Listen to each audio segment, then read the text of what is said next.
Plague for both your houses. Hey, is anybody up there? I have to say, Harold, you were the reason I leapt at my computer to do this junket because I'm an avid Baz Luhrmann fan. So I'm so happy to get to speak with you today. Thank you very, very much. That's quite an honor. So yeah, I'm glad to hear it. So when last we saw Boyd, he was trapped in a chimney of sorts.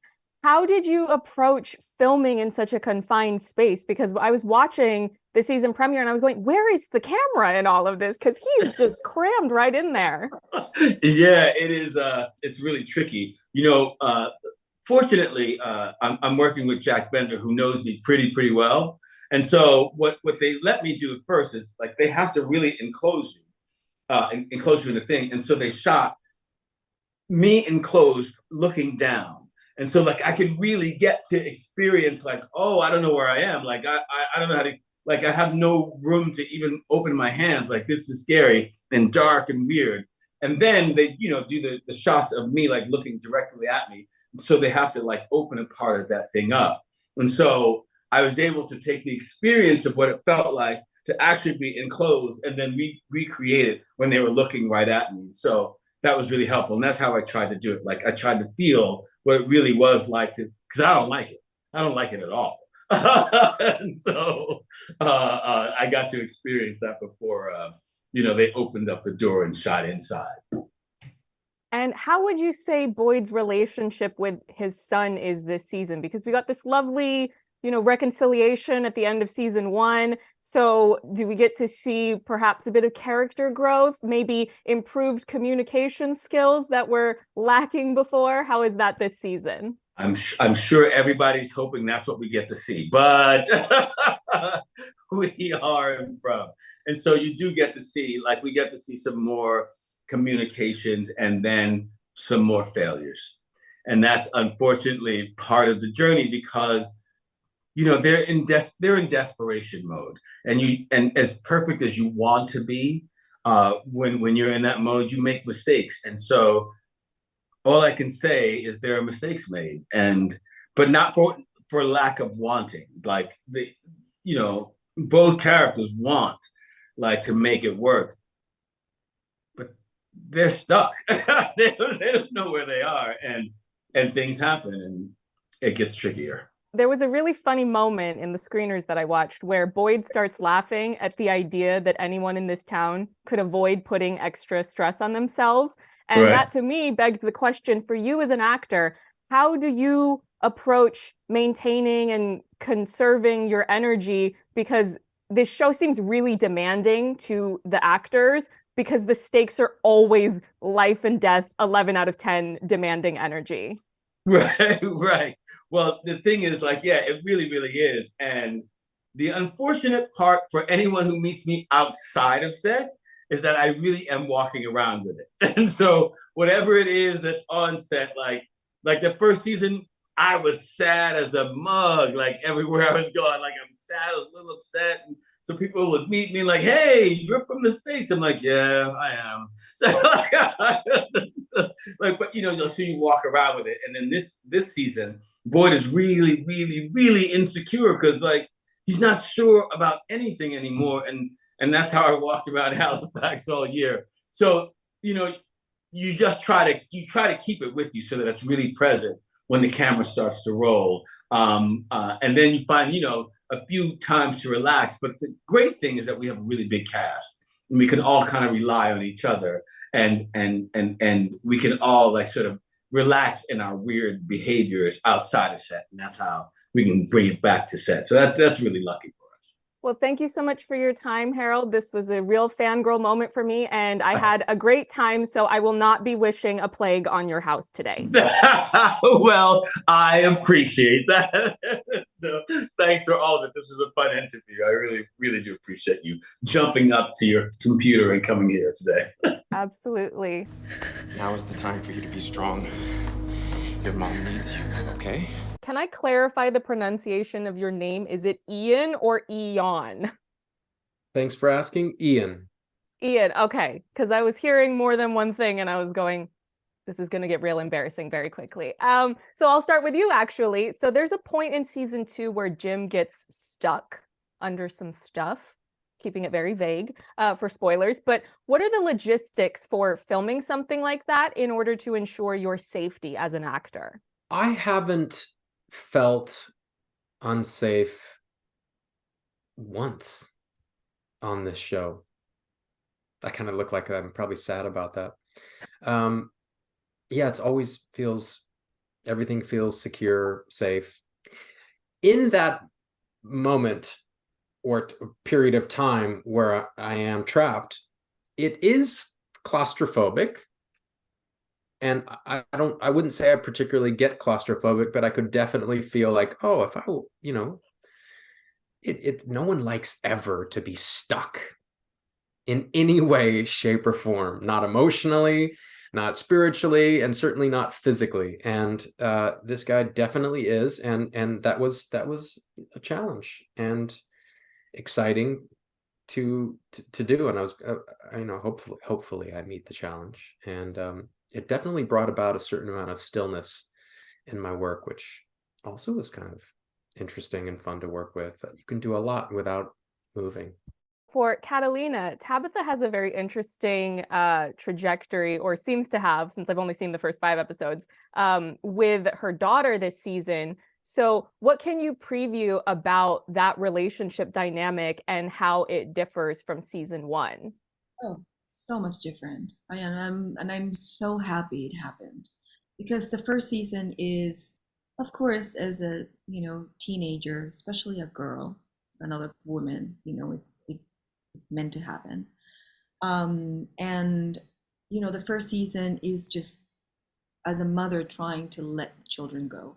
It's understanding that you just can't keep them in besides you all the time, because that's crazy. And the second season is more like talking to her like an adult. Like, you're making your own decisions. I'm gonna talk to her. I'm gonna tell you what's going on. Like, she asked a few questions, and it's not like it's going to be okay. Like, no, well, it's not okay. And I'm gonna try to make it better, but this is not okay. And it's talking to your children, not as children, not as babies, but as an adult, especially her, that she's making her decisions for herself, that she is growing up, even the little one too. I mean, like, her relationship with the children, this is what I most enjoyed about this season, is that she's not treating them like babies, like unlike the first season that she was trying to keep them together, trying, nothing's gonna happen to my babies, but they're growing and we're stuck in this town, and she kind of like accepts that she is in this situation and she has to let go. And then for the both of you, just in general, the Matthews family feels a lot more united, whereas in season 1, there was more of that division. How did that change just the overall energy and creative process for the both of you as actors in your approach to filming your scenes and bringing to life your characters? Well, Catalina's so method. The first season she was, just not very nice to me. And then by the second season, she was really warm. And then I was like so, touched by that. But then I realized she was just doing her work. We've been talking about how many times can I stutter in 10 seconds? How in season 1, it's so, we're either going to break apart and disintegrate as a family, or in the face of all this opposition and these obstacles, we'll find a way to be even more close and come together, because we have to, in order to have any chance of saving our family. And fortunately, that's how it's working out so far. But we also don't know what further obstacles we're going to come up against. But it's nice to see people working together to overcome hurdles, and Tabitha and Jim are definitely doing that, and their children so far are going to benefit quite a bit from that. And I think this season you're going to see the hurdles. There's going to be different kind of hurdles between their relationships, and you see you can say what I like about this relationship in season 2 is that you cannot say he's in the right, she's in the wrong. I mean, like, if you see both perspectives, they're totally, I mean, like, they both have, it's valid what they're thinking, but they still, head bump, which is very interesting.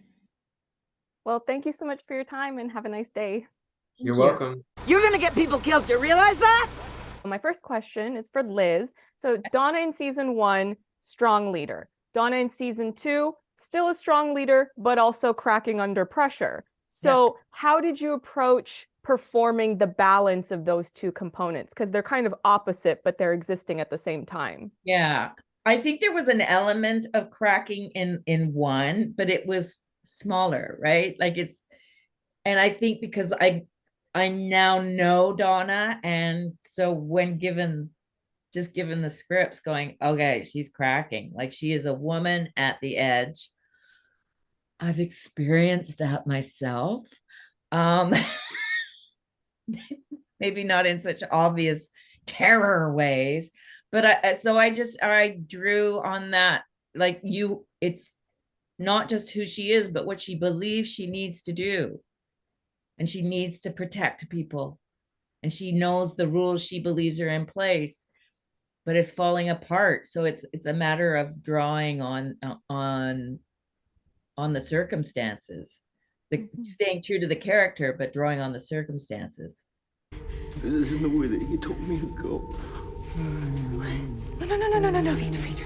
And then for Scott, Victor is a really fascinating character, and I'm interested in your creative process as an actor, because in your mind, is he a child or is he an adult with arrested development? And also, how did you approach changing the way you communicate emotions compared to if you were playing an adult character who does not have Victor's fantastical origin story? Wow. Glad you're starting with the small questions. I love these questions. No, I could talk about acting all day long. Thank you. Yeah, I mean, I see him as everything. I mean, I started, at the beginning of the series, John had given me, which is the raisin in the kvass, which is his trauma, the trauma that he endured as a child, being left alone in this world after a massacre is established in season 1. And I kind of ran with that. And I think, it wasn't so much that I had decided that he was going to be younger. I think that just as I was figuring out who, his music and how he spoke, and it's there in the writing as well. I mean, that's a gift that we just have as actors, is, with great writing. And John's created something that just, that impression, I think it's just where it landed organically for me. There are moments where, I know that things have happened when we were shooting that I'll come out and I'll think, oh, that felt like kind of an adult moment, for Victor a bit, like it's a little, but I think he is all those things. I do think, though, that because of the arrival of the Matthews family in season 1, the fact that things are starting, as Victor says, there's some definite regression because his memories have been, are starting to come back in these waves and poking through, and that's definitely bringing out the boy in him, as is Ethan, palling up with Ethan. And then just finally, for both of you, how do you approach managing your energy levels when these roles are so demanding as actors, because the stakes are always life and death, 11 out of 10 danger at any given moment? I find it I love doing it. So it can be tiring, but it's not draining. If that I don't feel drained by it. I do have to do self-care. And I think a lot of times when we're spending a lot of time in a role, that character starts to seep in, or that side of ourselves starts to blossom. And if it's an uncomfortable thing, it can be tricky, but you just need to sort of give yourself some time. So I managed to balance it probably better than I balance it in my own life, frankly. Yeah, that's so true, isn't it?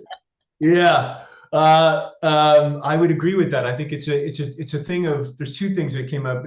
I piggyback on Liz's thing there, that I think that the self-care is a big one. Do you take good care of yourself? Yeah, like good rest, know my lines, a little yoga in the morning before I go off in the dark to do Victor. You know, and also on the other side of it too, like how do we decompress for a lot of that stuff? Because I know for Donna, for a lot of us, we talk a lot about like, you have these days and these scenes where you're like, you know, like you said, 11 out of 10. So it's a lot about balancing that at the end of the day too, so you can go home and get that rest for the next day. I think the other thing too is and it's just been there since the beginning, is the trust in the creative realm that we have there. You know, so you can walk into that and know that you're taken care of. Yeah. You know, that you're not going to be pushed to a place of anything that's unsafe or whatever. So it's kind of a perfect, you know, it's a perfect place to go and create and feel like you have the ability to do that and go to 11. That is huge, actually. Like on this show, on so many shows, working in a place where you feel someone has made it a safe space to work, that you have the freedom to be creative, and you're safe to do that when there aren't, you know, ridiculous penalties or somebody, you know, making it harsher for you than it needs to be. And this show is incredibly, it is a safe space. It's a fun space too. It's a very loving and fun environment, like this crew, this cast. So it's easy to go to work. Well, thank you for your time. Insightful answers as an acting student. So I really appreciate it, and have a nice day. Yeah, have a nice day. Thank you. You too. In your dreams, whatever they